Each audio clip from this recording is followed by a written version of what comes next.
Abdullah bin Abu Qatadah radhiyallahu anhu menceritakan Rasulullah bersabda, pencuri yang paling buruk adalah mencuri dalam sholatnya.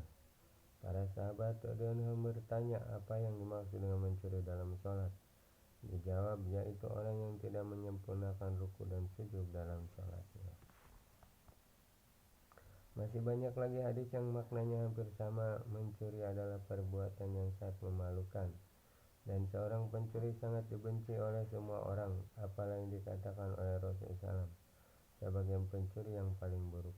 Abu Darda radhiyallahu anhu menceritakan, suatu kali Rasulullah SAW menengok ke langit lalu bersabda, ilmu pengetahuan akan diangkat dari dunia ini.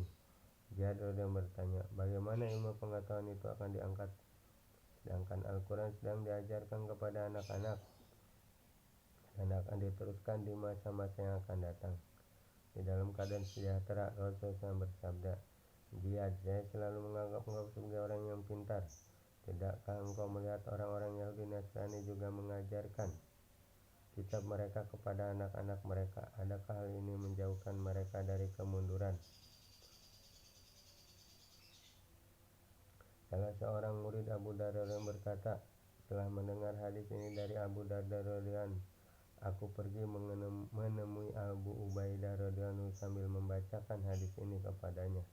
Katanya, Abu Darda radhiyallahu anhu, benar, maukah engkau diberitahu apa yang pertama-tama akan dicabut dari dunia ini, yaitu khusyuk dalam sholat. Engkau akan melihat tidak seorang pun dalam jamaah yang mengerjakan sholat dengan khusyuk.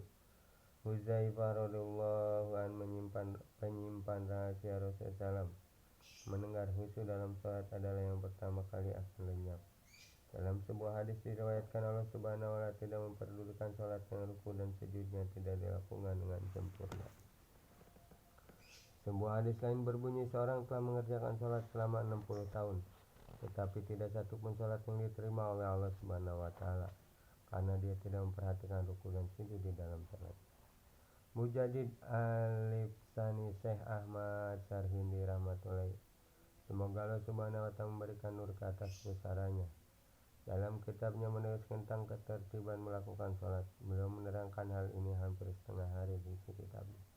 Dalam salah satu sarannya beliau menulis sangat penting untuk diperhatikan, yaitu merapatkan jari-jari tangan ketika sujud dan merenggangkannya ketika ruku.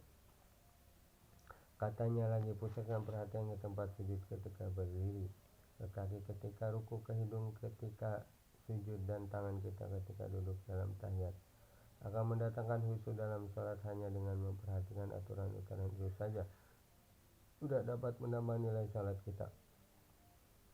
Maka bayangkan betapa banyak manfaat yang akan kita peroleh kalau kita melaksanakan aturan-aturan seluruhnya dengan sungguh-sungguh, baik sunnah maupun yang fardu. Subhanallah.